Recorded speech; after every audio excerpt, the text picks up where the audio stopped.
Bismillahirrahmanirrahim. Assalamualaikum warahmatullahi wabarakatuh. Alhamdulillah, wassalatu wassalamu ala sayyidina Rasulillah, Sayyidina Muhammad bin Abdullah, al-qaimi bihuquqillah, ma daqat illa wa farrajaha Allah, wa ala alihi wa sahbihi wa man tabi'ahu wa walah. Wa la hawla wa la quwwata illa billah. Subhanaka la ilma lana illa ma 'allamtana innaka antal alimul hakim. Rabbi shrah li sadri wa yassir li amri wahlul 'uqdatam min lisani yafqahu qawli. Allahumma 'allimna ma jahilna wa dhakkirna ma nasina wa fahimna ma la nafham wa zidna 'ilma wa alhiqna bis salihin. Amin ya rabbal alamin. Amma ba'd.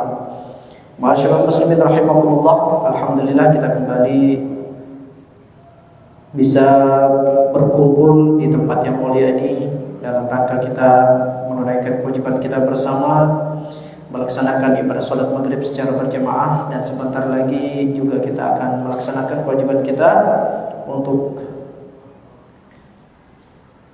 berjamaah dalam melaksanakan sholat isya. Semoga harapan kita semua, ibadah-ibadah yang kita laksanakan diterima oleh Allah Subhanahu wa taala. Amin ya rabbal alamin. Ma'asyiral muslimin rahimakumullah. Pada malam hari ini insyaallah kita akan membahas satu surah yang menggambarkan atau menginformasikan kepada kita tentang keberuntungan dan kerugian. Siapa orang-orang yang beruntung itu dan siapa orang-orang yang merugi itu, yang dijelaskan di dalam surah Asy-Syams. Surah Asy-Syams yaitu surah matahari. Disebut dengan surah Asy-Syams karena awalnya itu disebutkan kata-kata Asy-Syams. Mohon disimak sebelum kita membahas ayat demi ayat. Kita akan baca dulu, mohon disimak. A'udzu billahi minasy syaithanir rajim. Bismillahirrahmanirrahim. Wasyamsi wadduhaha wal qamari idza talaha wan nahari idza jallaha wal laili idza yaghshaha والسماء وما بناها والأرض وما طحاها ونفس وما سواها فألهمها فجورها وتقواها قد أفلح من زكاها وقد خاب من دساها كذبت ثمود بطغواها إذ انبعث أشقاها فقال لهم رسول الله ناقة الله وسقياها فكذبوه فعقروها فدمدم عليهم ربهم بذنبهم فسواها ولا يخاف عقباها صدق الله العظيم. Surah Asy-Syams terdiri dari 15 ayat, termasuk surah Makkiyah. Ma'asyiral muslimin rahimakumullah. Bismillahirrahmanirrahim. Wasyamsi wadduhaha. Demi matahari dan cahayanya di waktu duha. Lagi-lagi Allah Subhanahu wa taala bersumpah dengan makhluknya. Di dalam surah Asy-Syams ini Allah Subhanahu wa taala bersumpah dengan 7 hal. Ada 7 sumpah Allah Subhanahu wa taala di dalam surah Asy-Syams ini. Kalau kemarin Hanya ada beberapa ya, misalnya dalam surah At-Tin Allah bersumpah wat-tini waz-zaitun wa turi sinin wa hadzal baladil amin. Ada 4 Allah Subhanahu wa taala bersumpah. Dalam surah Ad-Duha wad-duha wal laili idza saja. Dengan 2 hal Allah Subhanahu wa taala bersumpah. Di dalam surah Al-Lail Allah Subhanahu wa taala bersumpah wal laili idza yaghsha wan nahari idza tajalla wa ma khalaqaz dzakara wal unsa. Allah Subhanahu wa taala bersumpah dengan 3 hal. Dan di surah ini Allah Subhanahu wa taala bersumpah dengan hal paling banyak ya, yaitu 7 hal. Yang pertama, Allah Subhanahu wa taala bersumpah dengan matahari dan cahayanya di waktu pagi, waktu duha. Nah, di waktu duha itu di mana matahari sudah mulai tampak ya, meninggi seukuran 1 tombak. Itu disebut dengan waktu duha. Yang di mana waktu duha adalah waktu di mana manusia mulai melakukan aktivitasnya. Dan Allah Subhanahu wa taala bersumpah dengan matahari. Matahari itu ya, memiliki manfaat yang sangat luar biasa kepada manusia dan kepada seluruh makhluk. Pada seluruh makhluk. Sehingga Allah Subhanahu wa taala bersumpah dengan matahari, menunjukkan matahari itu memang salah satu yang sangat penting dari makhluk Allah. Tetapi walaupun demikian pentingnya matahari karena memiliki manfaat yang sangat banyak bagi kehidupan makhluk, tapi dia tetap adalah makhluk Allah Subhanahu wa taala. Sekaligus Allah Subhanahu wa taala memberikan bantahan bahwa matahari itu hanya makhluk ciptaan Allah Subhanahu wa taala, dan dia matahari itu adalah salah satu tanda dari tanda-tanda keesaan, kebesaran, kekuasaan Allah Subhanahu wa taala. Bukan suatu hal yang bisa dijadikan sebagai sesembahan sebagaimana orang-orang terdahulu. Jadi misalnya di zaman Nabi Ibrahim alaihissalam, kita ketahui bahwa tradisi penyembahan yang dilakukan oleh umat Nabi Ibrahim waktu itu, di samping mereka menyembah berhala, ada juga tradisi menyembah matahari, menyembah bulan, menyembah bintang. Makanya di dalam surah Al-An'am Allah menceritakan bagaimana Nabi Ibrahim memberikan bantahan terhadap kaumnya yang menyembah bintang gemintang, menyembah bulan, menyembah matahari, dan juga sekaligus yang menyembah berhala. Saking luar biasanya manfaatnya matahari itu sampai orang salah kaprah pernah terjadi sampai menyembah matahari. Bahkan ada agama yang menyembah matahari, Zoroaster ya, agama Zoroaster. Masyaallah muslimin rahimakumullah. Kemudian Allah Subhanahu wa taala melanjutkan dengan sumpah yang kedua, wal qamari idza talaha, dan demi bulan, rembulan yang mengikuti atau mengiringi matahari. Tala itu bermakna 2 di dalam Al-Qur'an. Di dalam Al-Qur'an itu ya, tala itu ada 2 maknanya. Kalau masdarnya, kata jadiannya tilawah, berarti membaca. Makanya ada tilawatul Qur'an. Tala yatlu tilawatan, membaca. Tapi kalau tala yatlu talwah, kata jadiannya adalah talwah, itu namanya masdar, maknanya adalah mengikuti. Jadi bulan itu mengikuti matahari dari segi cahayanya. Para mufassir juga sesuai dengan perkembangan sains pada waktu itu. Maksudnya bulan mengikuti matahari, mengiringi matahari, yaitu ketika tanggal 13, 14, 15, 16 itu ketika matahari terbenam, matahari mengiringinya, dia terbit dengan cahayanya.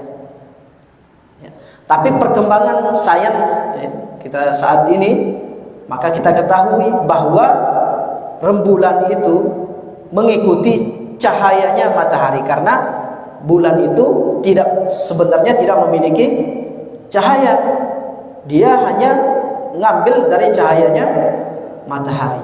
Maka di dalam surah Yunus Allah Subhanahu wa taala berfirman, nanti dibedakan, ada istilah diya, ada istilah nur, ya. Di dalam surah Yunus Allah Subhanahu wa taala berfirman, huwallazi ja'ala asy-syamsa diya'an wal qamara nuran. Kalau terjemahnya, dialah Allah yang menjadikan matahari itu diya'an, bercahaya, wal qamara nuran, dan menjadikan bulan itu bersinar. Kalau dalam bahasa kita, cahaya dan sinar ya sama saja. Tapi di dalam Al-Quran, dalam bahasa Arab, diya dan nur itu kalau disebutkan bersama, maka memiliki makna yang berbeda. Tapi kalau satu disebut tanpa menyebut yang lain, maka maknanya sama. Misalnya saya sebutkan diya yang arti cahaya, maka nur sudah masuk di situ. Atau saya sebutkan nur, maka tanpa disebutkan dia, maka dia itu masuk maknanya di situ. Atau contoh sederhananya, sering kita sebut sehat wal afiat. Sehat wal afiat. Kalau dari segi terjemahan sama ya, sehat wal afiat. Tapi di dalam bahasa Arab ada kaidah yang mengatakan idza jtama'a iftaraqa wa idza iftaraqa ijtama'a. Apabila dikumpulkan, bertemu ya, dua kata itu disebut kedua-duanya, maka maknanya berbeda. Tapi apabila dipisah, satu disebut, maka maknanya yang lain itu masuk. Sehat wal afiat. Kalau disebut sehat saja, maka makna afiat di situ sudah otomatis masuk. Atau alhamdulillah kita dalam keadaan afiat, disebut al-afiat saja, maka makna sehat sudah masuk. Tapi kalau disebut kita dalam keadaan sehat wal afiat, maka maknanya berbeda. Apa bedanya? Kalau sehat itu jasmani, kalau afiat itu rohani. Sehat jasmani kita, kemudian jasmani kita yang sehat itu mampu hadir ke masjid melaksanakan ibadah sholat, itu disebut dengan afiat. Afiat. Atau sering kita juga sebut, alhamdulillah kita masih diberikan taufik dan hidayah. Taufik dan hidayah. Kalau disebut dua-duanya, taufik dan hidayah, maka maknanya berbeda. Tapi kalau disebut taufik saja, maka makna hidayah sudah masuk di situ. Atau sebaliknya, disebut hidayah saja, makna taufik masuk di situ. Tapi kalau disebut dua-duanya, taufik dan hidayah, maka maknanya berbeda. Maknanya berbeda. Taufik itu adalah kekuatan kita untuk melakukan ketaatan. Hidayah itu keimanan yang sudah ada. Banyak orang sudah dapat hidayah keimanan, tapi tidak mampu untuk melakukan ketaatan. Itu hanya dapat hidayah saja. Tapi kalau mampu melakukan ketaatan, itu disebut dengan taufik. Begitu juga dalam surah Yunus, huwallazi ja'ala asy-syamsa dhiya'an wal qamara nuran. Allah menjadikan matahari itu dhiya, bercahaya. Dhiya itu artinya memiliki cahaya sendiri. Jadi dia sendiri yang memancarkan cahaya matahari itu. Wal qamara nuran. dan Allah menjadikan bulan itu bersinar nur. Sinarnya itu bukan dari dirinya sendiri. Sinarnya itu berasal dari sinar atau cahaya matahari. Maka disebutkan di dalam ayat kedua surah Asy-Syams ini, wal qamari idza talaha, ya, salah satu maknanya adalah bulan itu mengiringi atau mengikuti cahayanya matahari. Wan nahari idza jallaha, dan demi siang yang menampakkannya. Menampakkannya apa? Nya itu kembali ke mana? Dan demi siang yang menampakkannya. Apabila menampakkannya, artinya menampakkan matahari. Tentu di waktu siang itu sinar matahari itu bersinar dengan sempurna, dengan terang benderang. Segala sesuatu yang wujud akan tampak nyata, akan tampak jelas. Kemudian wal laili idza yaghshaha, dan demi malam yang apabila menutupinya. Menutupinya siapa? Nya itu kembali mana? Lagi-lagi ke matahari. Dan demi malam apabila menutupi sinar matahari itu dengan kegelapan. Jadi Allah Subhanahu wa taala berfirman, bersumpah dengan sekian banyak sekian dari tanda-tanda kekuasaannya, matahari, bulan, ya, siang, kemudian malam. 4. Kemudian kelima, was-samaa'i wa ma banaha, dan demi langit dan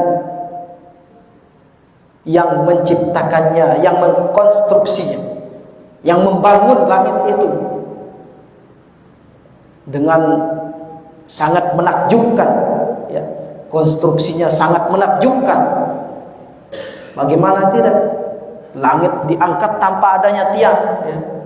Allah Subhanahu wa taala berfirman di dalam surah Ar-Ra'd, Allahul ladzi rafa'as samawati bighairi amadin tarawnaha. Allah mengangkat, meninggikan langit itu tanpa pakai tiang, tanpa tiang. Tarawnaha, kalian lihat dengan jelas. Bahkan di dalam surah Qaf, Allah Subhanahu wa taala menjelaskan, afalam yanzuru ila samai fawqahum kaifa banainaha wa zayyannaha wa ma laha min furuj. Tidakkah mereka memperhatikan, merenungkan, ya, melihat, memperhatikan kepada langit, kaifa banainaha, bagaimana kami mengkonstruksi langit itu, ya, kaifa banainaha. Tidakkah mereka melihat ke langit yang ada di atas mereka, kaifa banainaha, bagaimana kami membangun, mengkonstruksi langit itu, wa zayyannaha, dan kami hiasi langit itu indah, ya, tanpa mendung, tanpa awan indah, pakai awan pun indah, dengan bintang gemintang, dengan adanya bulan, dengan adanya matahari dan seterusnya, indah. Wa zayyannaha, dan kami hiasi langit itu, wa ma laha min furuj, dan tidak ada sedikit pun keretakan, ya, tidak ada retak sedikit pun di langit itu. Ini adalah bukti, ya, dari sekian banyak bukti kekuasaan Allah Subhanahu wa taala. Dan Allah Subhanahu wa taala bersumpah dengan langit, was-samaa'i wa ma banaha, dan demi langit dan yang mengkonstruksinya dengan sangat menakjubkan. Wal ardi wa ma tahaha, dan demi bumi dan yang zat yang menghamparkannya, yaitu Allah Subhanahu wa taala. Menghamparkan, meluaskan bumi ini sehingga kita nyaman tinggal di bumi. Allah Subhanahu wa taala menghamparkan, membentangkan bumi ini kepada kita, makhluknya. Kemudian Allah Subhanahu wa taala bersumpah dengan hal yang sangat penting, hal yang terpenting bagi manusia, yaitu wa nafsin wa ma sawwaha, dan demi jiwa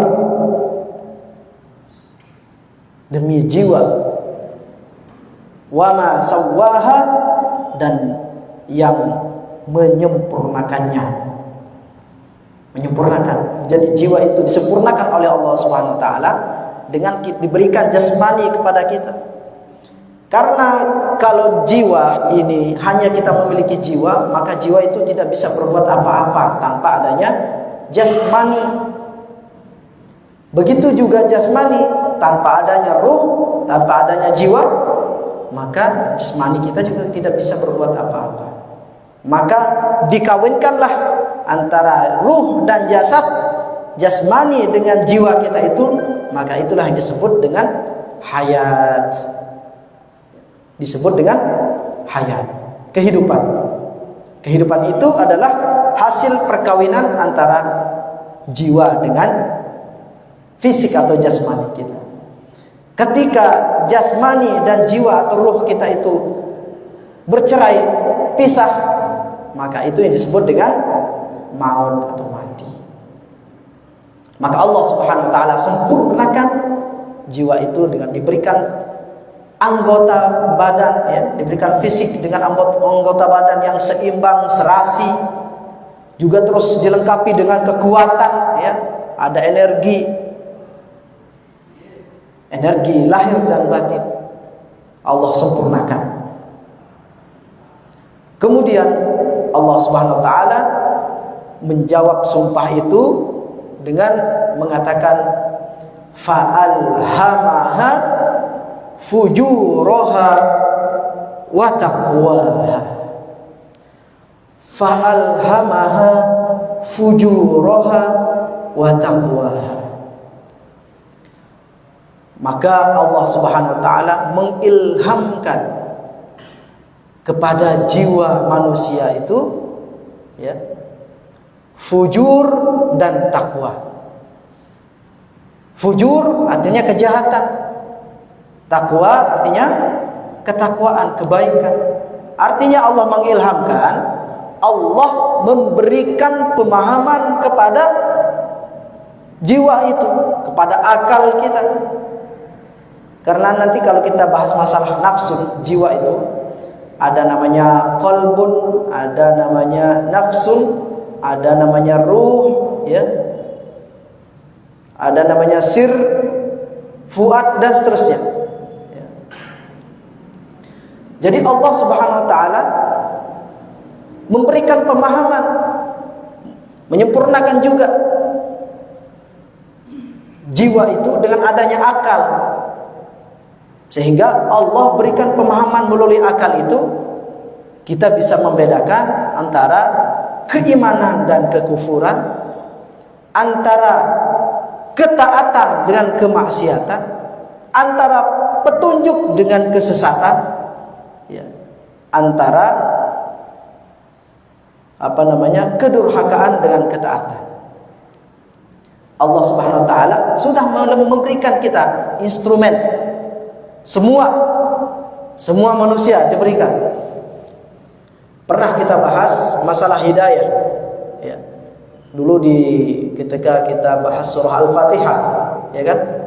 Kita pernah bahas macam-macam hidayah. Ada namanya hidayatul hawas, ya. Hidayah berupa panca indera. Ini semua diberikan. Hidayah berupa indera diberikan kepada semua makhluknya, baik manusia maupun hewan.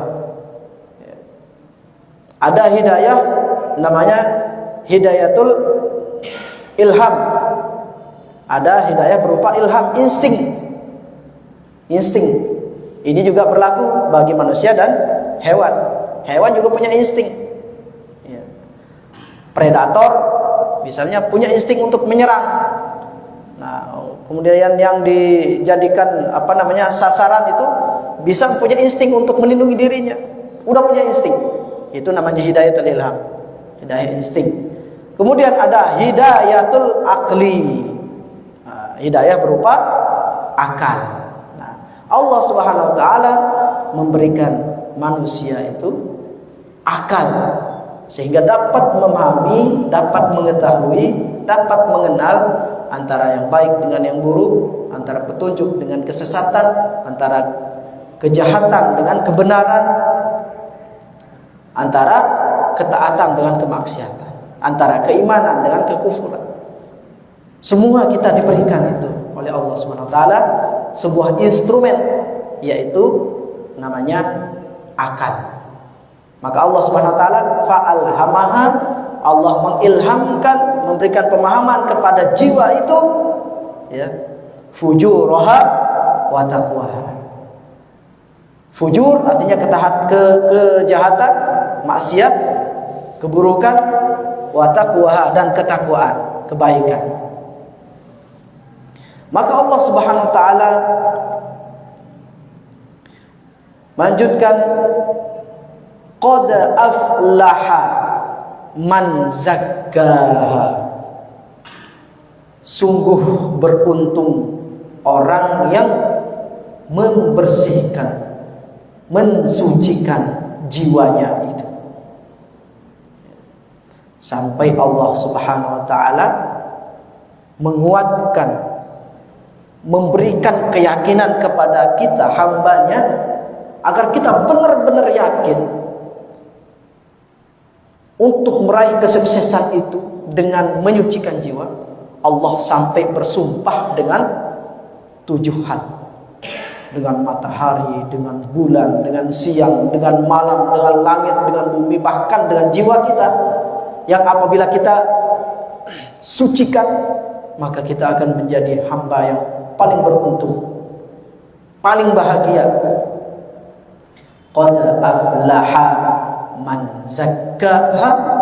Sungguh beruntung, berbahagia, sukses orang yang mau mensucikan jiwanya, mensucikan jiwa itu. Dengan apa? Dengan beraneka ragam kebaikan, ketaatan. Ketika kita melakukan ketaatan, maka itu adalah proses. Belum sampai kita suci, tapi itu adalah proses pensucian. Kalau kita setia dalam proses, setia dalam melakukan proses pensucian itu, nanti Allah yang menyucikan. Tapi kalau kita tidak kuat, tidak setia dengan proses itu, maka dipastikan jiwa kita akan kotor. Maka para ulama, ya, memberikan beraneka ragam cara agar kita mampu mensucikan jiwa. Maka disusunlah berbagai macam kitab, ya, yang disebut dengan tazkiyatun nafsi. Tazkiyatun nafs, pensucian jiwa. Jadi ketaatan, kemudian juga latihan-latihan spiritual agar batin kita ini terjaga dari sifat-sifat buruk. Nanti dalam ilmu tasawuf kita kenal proses, ya, untuk sampai tajallinya Allah Subhanahu wa taala itu ada namanya takhalli, ada namanya tahalli, baru kita sampai ke tajalli.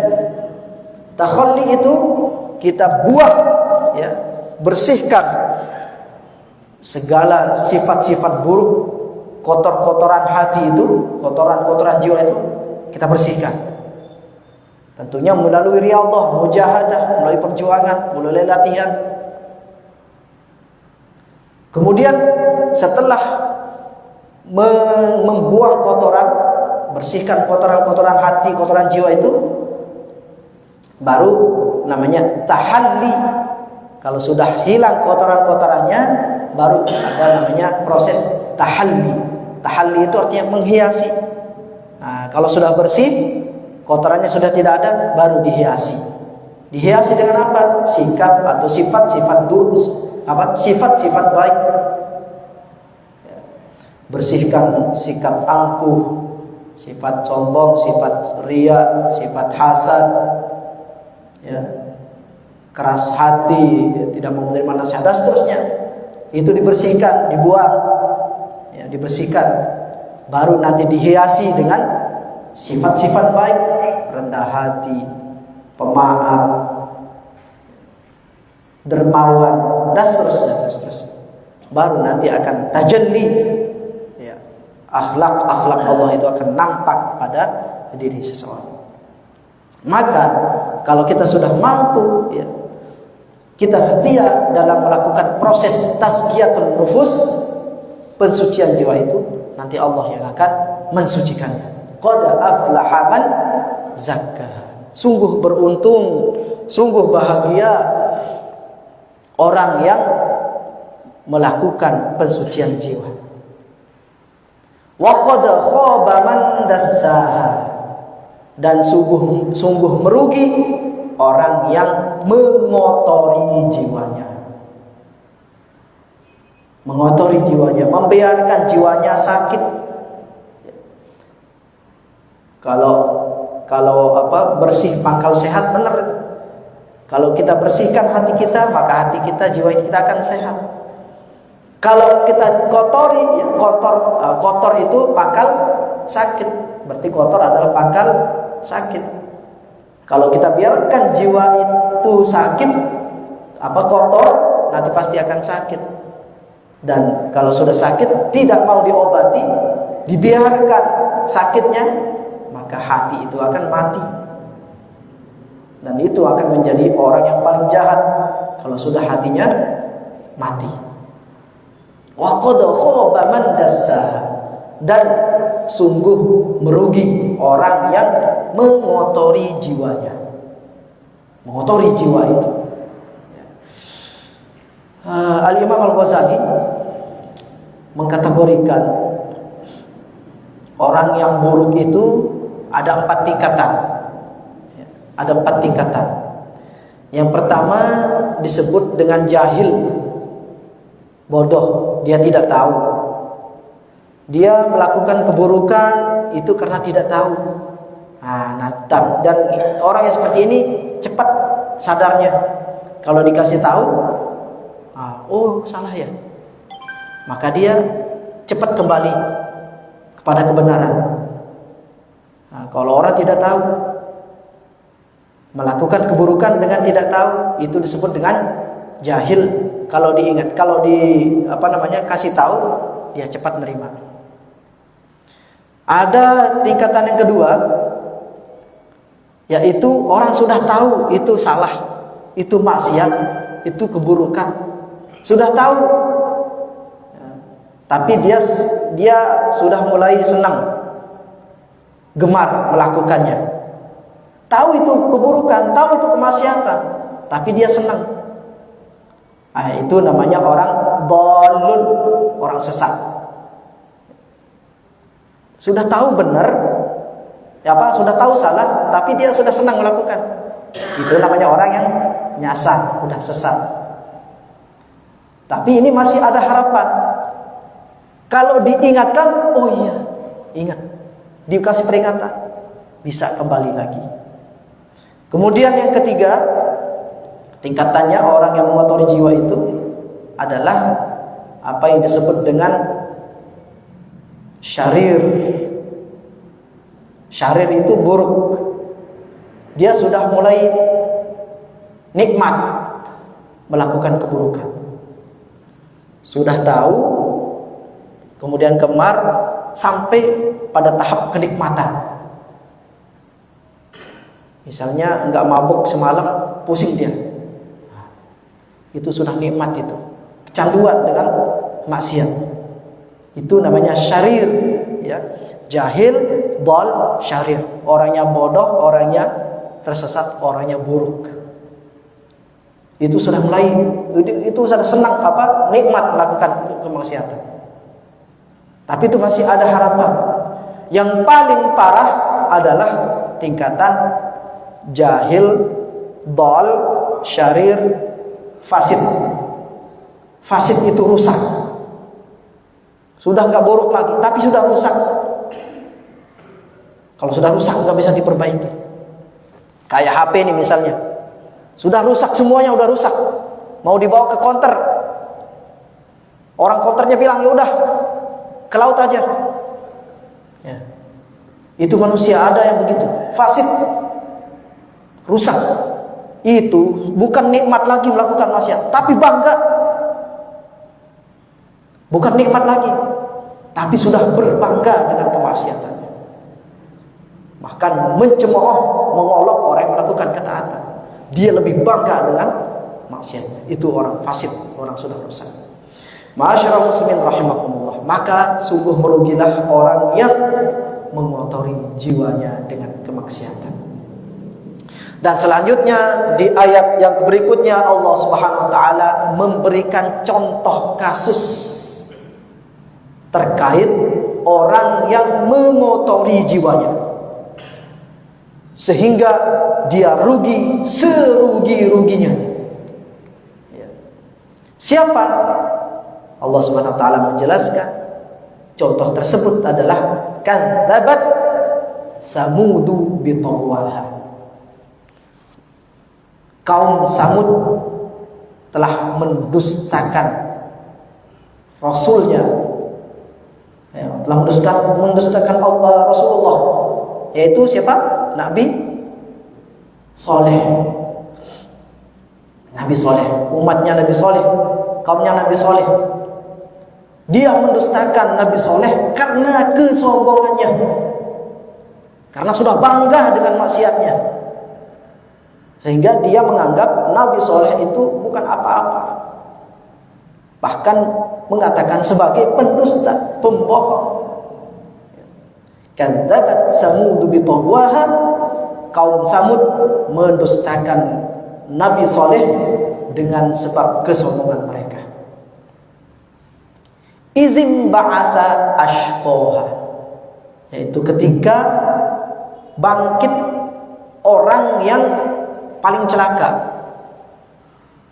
Maksudnya ya, jadi perlu kita ketahui kaum Samud itu, namanya kaum Samud itu diberikan keistimewaan oleh Allah Subhanahu wa taala. Memiliki skill arsitektur yang canggih. Di dalam ayat diceritakan di dalam surah apa? Di dalam surah Al-A'raf Allah Subhanahu wa taala berfirman, "Fadhkuru id ja'alakum khulafa'a min ba'di 'adin." Ingatlah ya, ketika kalian dijadikan pengganti kaum Ad. Kaum Ad itu adalah kaumnya Nabi Hud. Dijadikan pengganti kaum Ad yang sudah hancur di muka bumi, dijadikan pengganti ya. Wa bawwa'akum fil ardi, dan kalian ditempatkan di bumi tempat tinggal. Tattakhiduna min suhuliha qusura, kalian menjadikan membikin istana di tanah-tanahnya yang datar. Dibikin istana-istana oleh mereka itu karena kemampuan arsitekturnya sangat luar biasa. Wa tanhitunal jibala buyuta, dan kalian memahat gunung dipahat jadikan rumah. Jadikan rumah-rumah mereka. Luar biasa kemampuan mereka. Maka diingatkan, fadhkuru ala Allah wa la ta'thaw fil ardi mufsidin. Maka ingatlah dengan nikmat Allah dan jangan berbuat kerusakan di muka bumi. Tapi mereka tidak mensyukuri nikmat Allah. Bahkan mereka menyembah berhala. Diutuslah Nabi Saleh kepada mereka. Diceritakan di dalam surah Hud ya, dari ayat 61 sampai ayat 68. Saya ingin bacakan kisahnya. Wa ila 'adin akhahum wa ila samud akhahum salihah. Kepada kaum Samud diutuslah Nabi Saleh, saudara mereka Nabi Saleh. Wa qala lahum ya wa ila Thamud akhahum Shalihan an i'budullaha ma lakum min ilahin ghairuh. Nabi Saleh berseru, sembahlah Allah ya, karena tidak ada Tuhan bagi kalian selain Dia. Huwa ansha'akum fil ard, Dia telah menciptakan kalian dari tanah.